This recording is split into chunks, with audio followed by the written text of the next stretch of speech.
Thanks for having me. My name is Anuj. I'm from Telecom Kenya, Orange.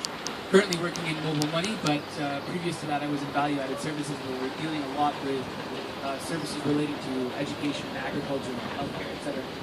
So on the topic of the role that we play, it's very pertinent to being able to access these type of solutions in rural areas because we're really more on the ecosystem side of infrastructure and providing access to data, providing access to whatever else is required, even if it's a basic 2G edge connection, so you can use low-level data, or even if it's via USSD or SMS or whatever it is. So on that note, if we're looking into being able to access these services in a rural area, I think what it really requires is more holistic solutions and more partnerships. Not only in the private sector, but on the government side, and across a variety of different players. So on our part, yes, we can provide network coverage in those areas. We're continuing to expand our network coverage into various areas.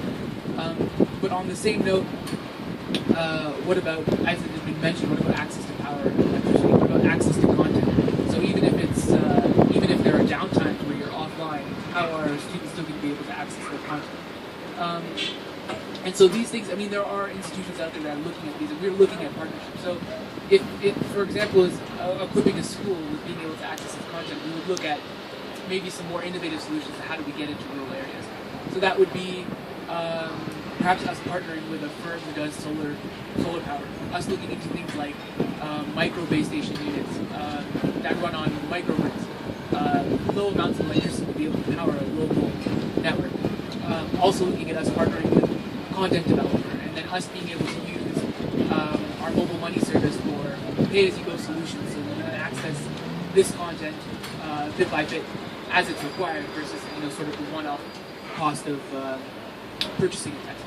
So I think yes, it's realistic, but I've not seen as many solutions that leverage these kind of partnerships.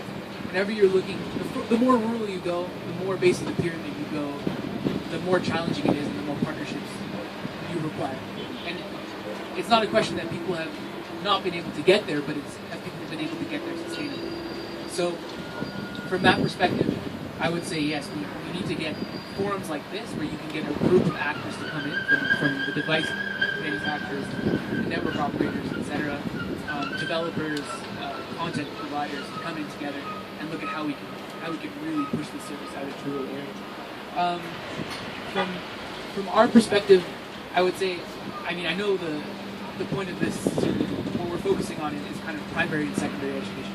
I would say from our perspective, what we're looking to push is more content for vocational education, content for adults, content for especially financial literacy.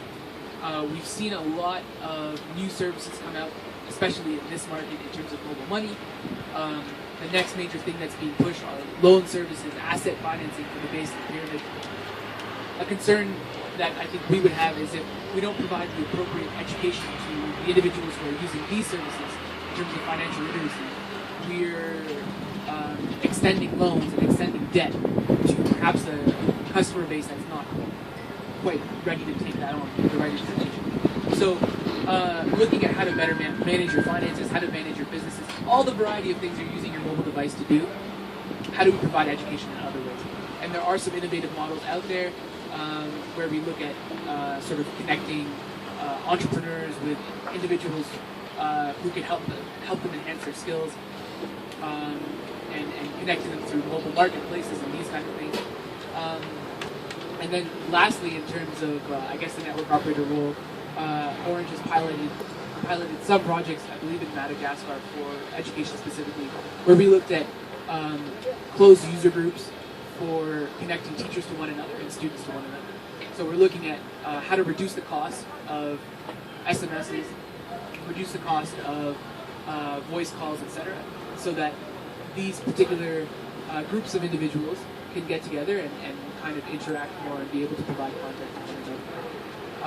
Lastly, what I would say is in terms of encouraging developers, I know in this forum I've said this before, but to please do approach us. We are very open to working with you, and we understand that you guys have a particular skill set, which maybe that we're lacking. You maybe have a more understanding of the particular market, and where we can come in is really on the side of providing the access channels, providing marketing, looking at how to actually monetize the service that you're looking to provide in education in more of a sustainable way.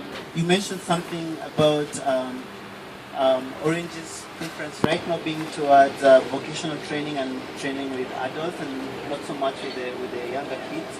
What informs that? Because they don't have money to spend.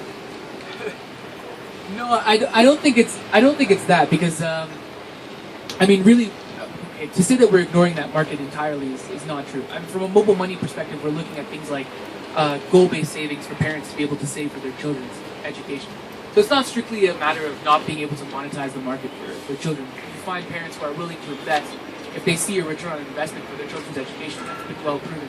I think our major focus being on the adult side is we see that perhaps to an extent within the kind of edtech community, maybe it's ignored or underserved. And also looking at the other services we provide, we look at how it all fits together.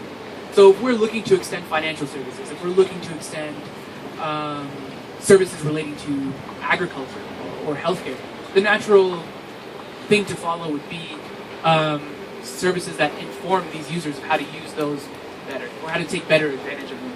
And so it kind of ties together in that way. And like I said, it would be very irresponsible of network operators and of banks to really push financial services onto this particular previously underserved demographic without the appropriate foundation in terms of how to use those and manage them in a way that will help them rather than harm them.